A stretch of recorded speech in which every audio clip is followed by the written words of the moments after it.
hope you can see this closely. And if you have a painting at home with your reference photo, I hope you'll do the exact same step.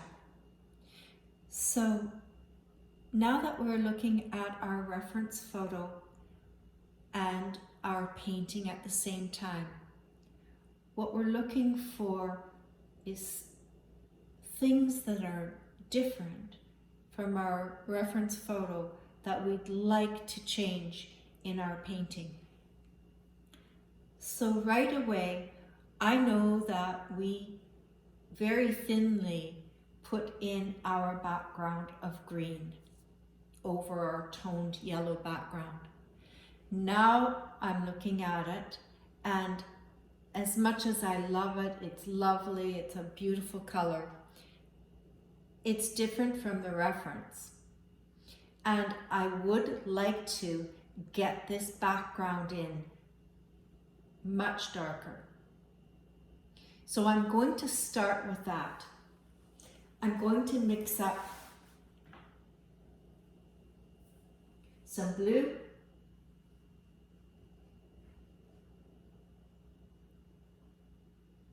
some yellow, and we mixed cad yellow and we mixed cobalt blue together to get our green. And I'm doing that again, mixing up that green. It's a beautiful, vibrant green.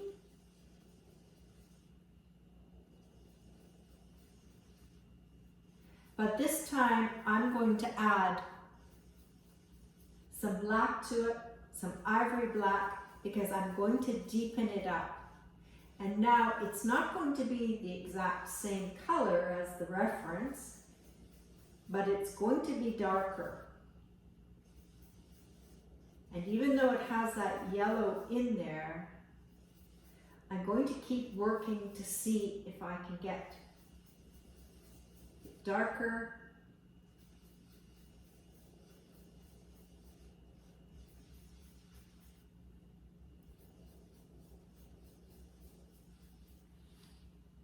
So we shall see. Definitely darker.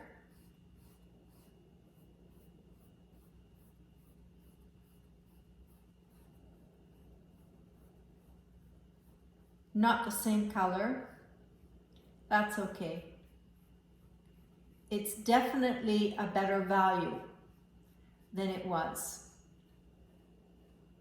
And what's going to happen as we darken this background, we will notice that our color comparison between our coyote and the background will slightly change, because now the lighter values will look lighter against this darker background. And what also might happen is that our darker values and mid values will change as well. Now, while I'm doing this, I'm starting to look at my edges, because I'm also looking at the shape. This is negative space. So all the space that goes around your object is called negative space. And we look at that negative space and we use that as a guide to get our shape of our object, or our coyote in this case. And if I'm looking at this shape, I can then see where I might have made some mistakes. Did I get this curve right? Is it the right curve? And as I go down and I look at the nose and to there, to the fur, is mine too wide there? Perhaps it is a bit too wide. So I'm going to take it back a bit. Because one of the reasons is because I know that I'm going to do a different kind of an edge here. I'm going to work my paint from my coyote's fur back into this background. And so I'm going to give myself a little space to do that in. So if I had too much fur way up here and I started working my fur out, we'd end up with his fur being way up here, which we don't want. It's not way up here, it's down here. So that's why I'm giving myself a little bit of extra space here. And this does slant down more than I've got on mine, so I'm going to slant mine down a little more.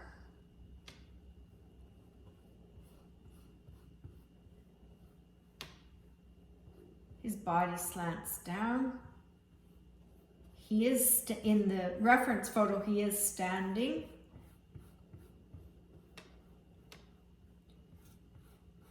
And now I've got this all covered. I'm going to make sure that my edges are very smooth around his face. I don't want any globs of paint. I want to make sure that everything gets smoothed out.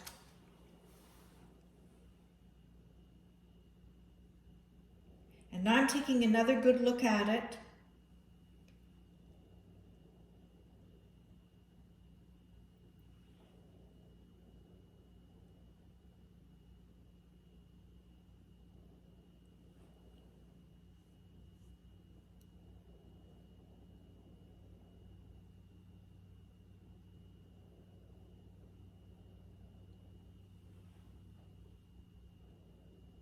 And I'm happier with that.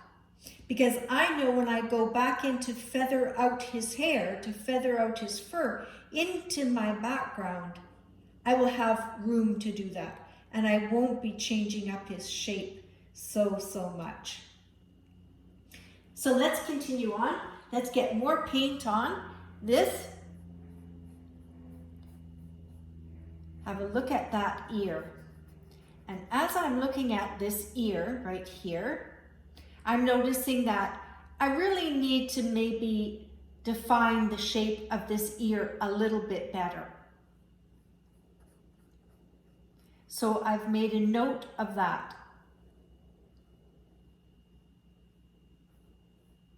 Smooth it out away from the ear. Try not to get any globs of paint close to your object lines.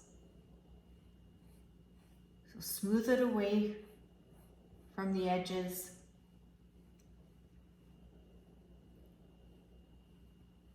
And it's the same issue here where the fur is on the top of his head. I'm going to go down a little bit further because I know that I'm going to have to work some of these feathery pieces up into the background. This is the nice part about having an angled brush, is I can go in to small spaces.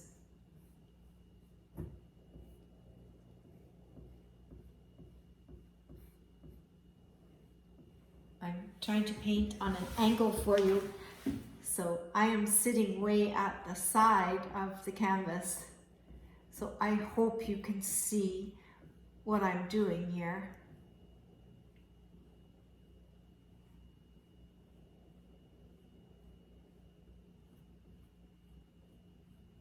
And as I go around this ear, I think this ear is not causing me the same issues, so I'm okay with that one.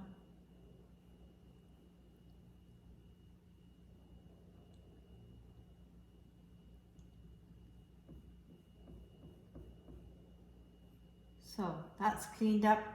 Now the other side, I can make a decision because I know that this is the dark side. So what I could do is I could make this slightly darker on this side, or I can make it exactly the same. Or another option would be to leave it a little bit lighter, and therefore that would make my dark seem a little darker. But in my case, I'm liking this color a lot. And so I'm going to just continue on with the exact same mixture and put that in.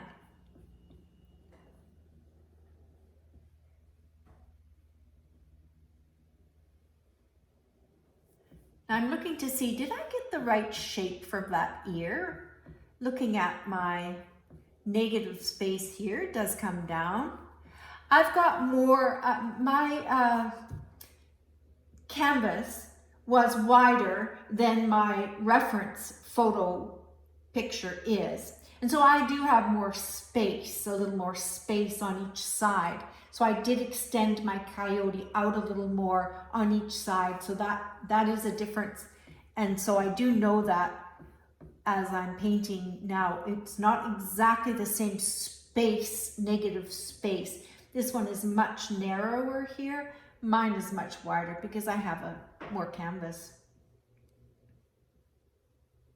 which is a good thing to keep in mind. So now as I come around this side,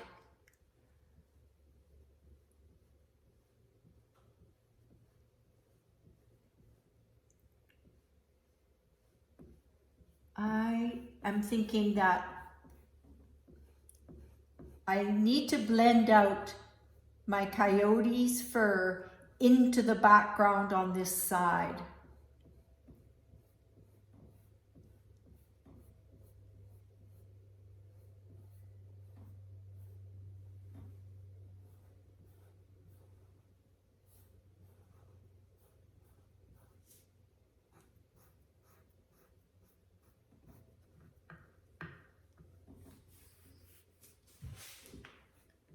And going down to the bottom. And it's very difficult to see in the reference photo almost where his fur is and where the background is. But I do know that there's more negative space at the bottom down here than there is here. But if I had the exact same canvas, I would, and as my reference photo, exact same size, I would know this side better than what I'm guessing at now. But that's okay. We'll use our eye and just look to see.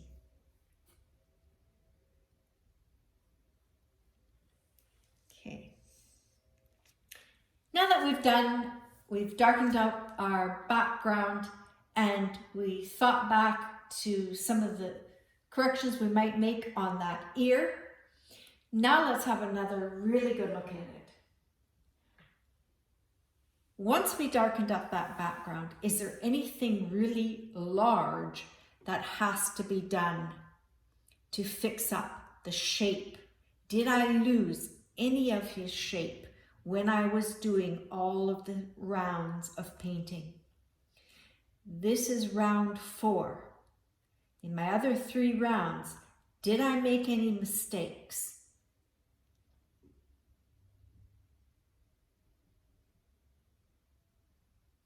I think for now, it's okay.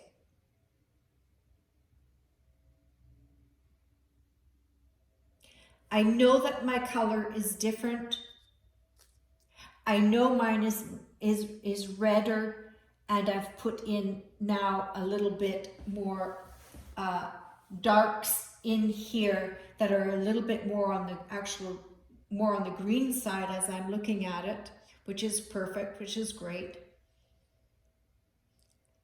And my light side looks light, but my question to you and to myself right now is my light side light enough?